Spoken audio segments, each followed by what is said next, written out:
कथा कहानी है एक थी डायन बारे में। माधोपुर नाम का एक गांव था। उस गांव में एक अजय और पार्वती नाम के पति पत्नी रहते थे। अजय सरकारी नौकरी करता था। एक दिन की बात है, गर्मी का समय था। अजय ऑफिस का काम खत्म करके रोज की तरह ऑफिस से घर वापस जा रहा था। रास्ते में एक बाजार पड़ता था, तो उसने सोचा कि घर जाते जाते कुछ सब्जी लेते चलूं। तो उसे वहां खूब ताजी ताजी मछली दिखी और उसे खरीद लिया। इसके अलावा और कुछ कुछ सामान लेने लगा। सामान लेते लेते उसे समय का पता ही नहीं चला। काफी अंधेरा हो चुका था। घर थोड़ा दूर था, तो वह सोचा कि सीधे सीधे रास्ते से जाऊंगा तो और काफी रात हो जाएगी, इसलिए आज जंगल के रास्ते से जाता हूँ, जल्दी पहुंच जाऊंगा। वह जंगल की ओर अपनी गाड़ी घुमा लिया। काफी अंधेरा हो चुका था और अजय तेज गति से गाड़ी चला रहा था। थोड़ी देर बाद उसके गाड़ी के सामने एक औरत आ गई और अजय झटके से ब्रेक मारते हुए गाड़ी को रोका। अजय उस औरत को देखा। वह औरत बड़ी सी घूंघट डाल रखी थी और जोर जोर से रो रही थी। अजय उससे पूछा कि कौन हो तुम और तुम्हारा घर कहाँ है, इतनी रात को इस घने जंगल में क्या कर रही हो। लेकिन वह अजय के कोई भी सवाल का जवाब नहीं दे रही थी और बस रोए जा रही थी। उसके रोने से ऐसा लग रहा था कि पूरा जंगल ही गूंज रहा है। अजय ने सोचा कि शायद किसी मजदूर की पत्नी होंगी जो रास्ता भटक गई हैं।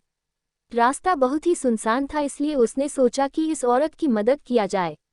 फिर अजय ने बोला कि तुम मेरे साथ मेरे घर चलो, सुबह होते ही तुम्हें तुम्हारे घर छोड़ दूंगा। वह अजय के साथ घर चलने के लिए तैयार हो गई और गाड़ी के पीछे बैठ गई। रीति रिवाज के कारण उसने अपने सिर पर घूंघट डाल रखा था, जिसकी वजह से उसका चेहरा छुपा हुआ था। काफी रात हो गया था, तो घर पर अजय की पत्नी उसका इंतजार कर रही थी। जैसे ही घर के बाहर गाड़ी की आवाज सुनाई दिया, वैसे ही पार्वती दौड़कर बाहर आई।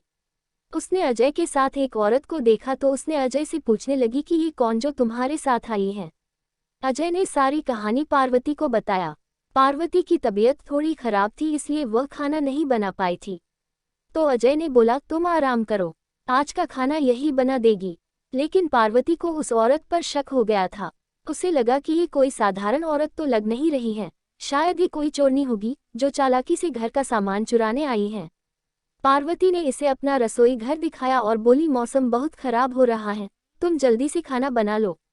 इतना बोल के पार्वती अपने कमरे में चली गई और वह औरत बिना कुछ बोले रसोई में चली गई। थोड़ी देर बाद रसोई में से बहुत ही अजीब अजीब आवाजें आने लगी। पार्वती उस आवाज को सुनकर सोचने लगी कि ये कैसी आवाज आ रही है। फिर उसने सोचा शायद मौसम खराब है, इसके वजह से आ रही होंगी।